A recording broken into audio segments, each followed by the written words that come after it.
What's good, y'all? Elvis here.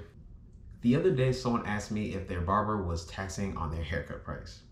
And initially, I didn't even want to have that conversation because I knew we were probably not going to see eye to eye on this. Being a barber myself, I know I'm already super biased and I know value is subjective. But I'm also nosy, so I wanted to hear him out. So his barber went up from $20 to $25. I've been a broke college student. I've been down before.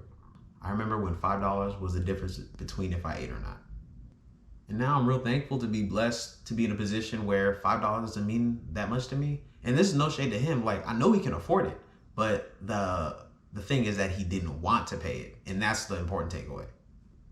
If you have to ask yourself if you're paying too much for something, then you're paying too much for it because it's more than what you want to pay. But that's directly based off what you value.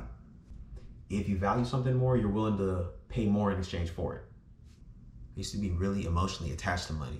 But as I progressed in my life and business, I learned that that doesn't really make any sense. Money is an illusion. It doesn't have value. It's just a tool, and what we use it for is what has the value. Assets, goods and services, experiences, those are the things that we spend money on. Those are the things we value. I got a lot of foodie friends, and those are people that value food and the experiences around food more than regular people. Food's important to everybody, but regardless of how much you love it, if you were to see somebody who got emotionally attached to every spoon or fork they used, every utensil they ever used, you would steer clear, because that's a crazy person. A lot of people are really fixated on their tool, their money, rather than the value of what they're gonna do with that. And I'm not saying nothing crazy like, money don't mean nothing, ball out, be reckless. Just spend money on the things you care about and or value. Value is subjective.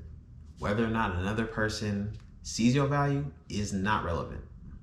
There's people out in the world that value anything and everything. The first time that really set in for me was when I did my first house call for $100. It was a super basic haircut. It might have been a taper. But I remember thinking, yo, this is the same cut I used to do in my dorm room, charging $5 for it. 5 to 100, that's one hell of a markup. Now, given from when I was charging $5, I made a whole lot of progress as far as my professionalism and my quality. But essentially, I was doing the same service. Back when I was cutting on campus and I moved from $12 to $15, I remember one of my regulars told me, "Hey man, you should lower your price. No one's gonna pay that." Now imagine if I listened to that man. How would I feel right now? Goofy as hell. Not everybody's gonna see and recognize your value, but it's not for everyone to see. And you're not always gonna see all the value that other people bring to the table as well. At whatever you pursue, at whatever stage you're at, there's always people that can see your value. But a lot of times you just gotta find them. And even with that, over time, what you consider your perceived value can change. And you'd have to find new people that fit the level of perceived value you have. If my price point for my service is $30, at a certain point, I can't entertain clients that want to pay $15.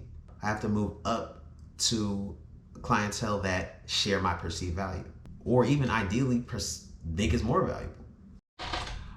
All right, that's all I gotta speak on today. Appreciate you watching till the end. It means a whole lot. If you're not subscribed on YouTube, go ahead and subscribe. I appreciate you a lot. Check me out on Instagram at Cuts by Elvis and TikTok. But till next time, craft over clout, I'm out.